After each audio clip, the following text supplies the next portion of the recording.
Alright, so here we are with the 4-9 notes. We're talking about slopes of parallel and perpendicular lines. Our objective here is going to be that you will be able to identify and calculate parallel and perpendicular lines through slope as of the end of these notes.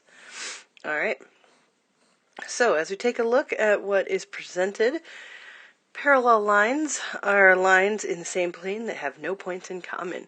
They do not intersect, something that you're going to want to know or note. The slopes will also be the same values. That's also part of what you might want to fill in if you're following along on that notes sheet.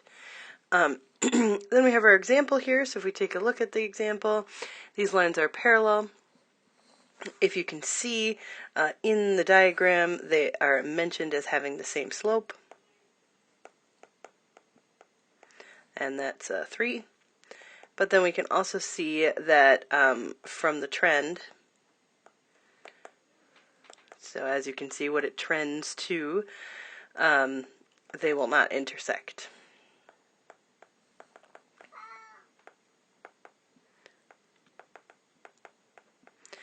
You'll notice that I wrote they don't seem to, because sometimes with an image something can very much look like it is parallel because they look like they're trending in the same direction, but they won't actually be. So definitely want to go to this first phrase first. If you can identify the slope, that's the best way of determining if something is parallel rather than just looking at it.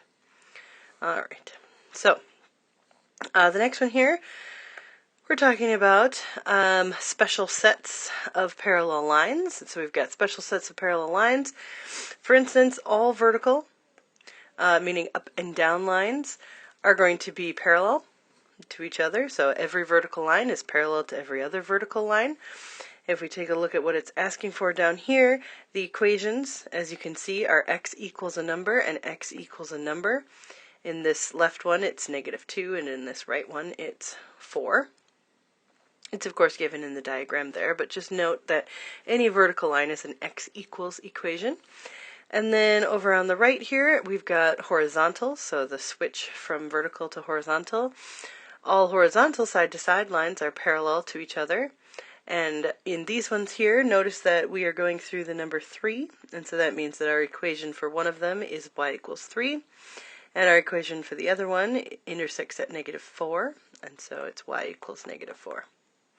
So if you ever have a y equals a number equation or an x equals a number equation, they are always going to be parallel to each other, as long as they are both y equals or x equals.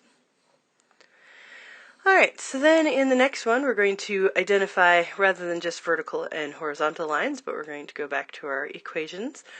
Remember that we are talking about this format of slope-intercept, so if we have this slope-intercept form, we can always go to the slope right away next to the x.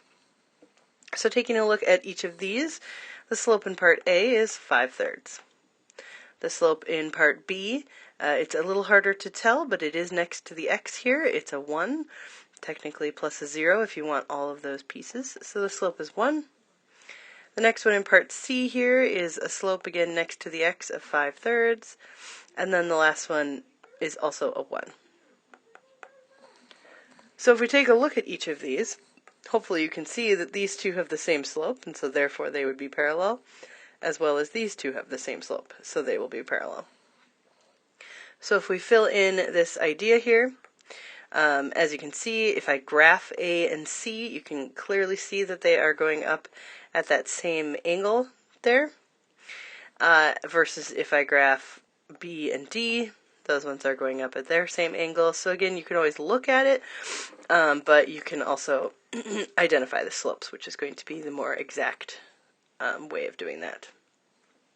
So, just in conclusion, where is that statement? Okay, we will do it over here.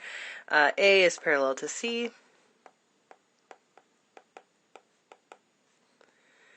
And their slope is 5/3. And then we also have B is parallel to C. D. And their slope is 1. Alright, so the next one has a few more steps in it, and that's because not everything is already in y equals mx plus b format. And so as you can see, we are supposed to write everything in slope-intercept form in order to easily identify the slope.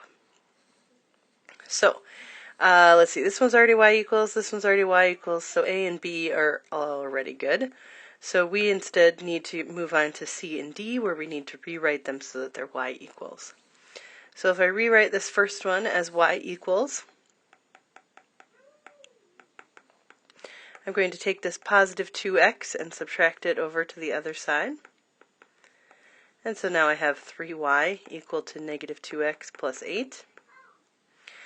Then I move on and divide everything by 3. And so now I have the equation of y equals negative 2/3 for these numbers that are here, x plus 8/3. So we have a slope of 2/3 for this second one, negative 2/3. And then for the other equation, we have y plus 1 equals 3x minus 3. So hopefully you can see that we're going to want to distribute if we can. So y plus 1 equals 3x minus 9. And then subtract this 1 over and get a y equals 3x minus 10. So now that we have them all as y equals, we can rewrite them. That first one was y equals 2x minus 3, meaning that the slope is 2. The second one was going to be negative 2/3 x plus 3, so the slope is negative 2/3. Part C was negative 2/3 x plus 8/3, and so the slope was negative 2/3. And then the last one was 3x minus 10, and so the slope was 3. So identifying which ones are parallel, hopefully you can see that these two are the same slopes, and so we can consider that B and C are parallel because their slope is negative 2/3. Alright, so parallel is lovely, same all the time. Perpendicular becomes a little bit more complicated. So perpendicular means that they're going to meet at 90 degrees, and so rather than being the same slope, hopefully you can see that they're slightly the same, right? There's a 2 and a 3 and a fraction, that kind of thing, but the idea is that these perpendicular lines are lines that intersect to form right angles, which would be at 90 degrees. Their slopes are both this idea of being opposite and reciprocal. So what do those mean?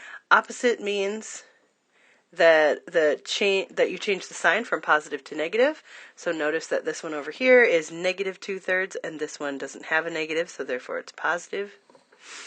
All right, and then so again we change the sign from positive to negative, or negative to positive. And then the second one is your reciprocal, and that very easily, hopefully, means that you flip the fraction.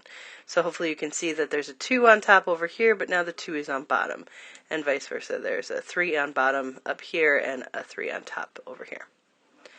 So again, you need to do both of these things. So you need to make them opposite and reciprocal, and then you have a perpendicular slope.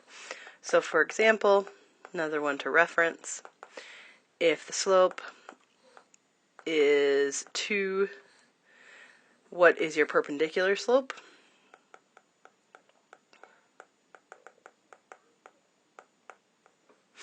The slope is going to be opposite of positive 2, so it's going to be negative, and opposite of 2 over 1, so 1 over 2. Alright, so again, these are perpendicular. Alright, so moving on. Special perpendicular lines, as we already had with special parallel lines. Special perpendicular lines are always vertical and horizontal lines. If you have a vertical and a horizontal line, they are guaranteed to be perpendicular. Okay, so our example here in this picture is y equals 3 and x equals 2, but honestly you don't even need the number because you already know that they are perpendicular given that one of them is y equals and the other is x equals. But to be more specific, we have y equals 3 and x equals 2. All right, so our last example here, we're going to write an equation in slope-intercept form for the line that passes through 410 and is parallel to the line described by this equation here. So we've kind of worked through this a little bit, but instead of saying parallel, we've said the slope is, or goes through these 2 points. So either way, if it is parallel to this line, this one has a slope of 3, and so that means that our new equation has a slope of 3. They're going to be the same because of the word parallel. All right, then we also know that it goes through 410, so remember that's your x and your y. And so if you're looking at y equals mx plus b, our go-to equation here for a line, we're going to plug in a 3 for our m, and a 10 for our y, and a 4 for our x.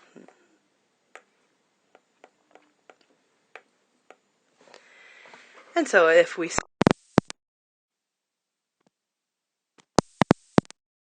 I hope I did not just do this entire recording. I just bumped that. All right. Anyway, so we're going to go ahead and solve this. So 3 times 4 is 12. And so in order to get our intercept, because the problem doesn't state our intercept, we have to find it.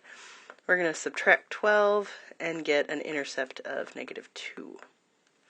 So putting that all together, we've got a slope of 3, an intercept of 2, and so our equation is going to be a slope of 3 and -2.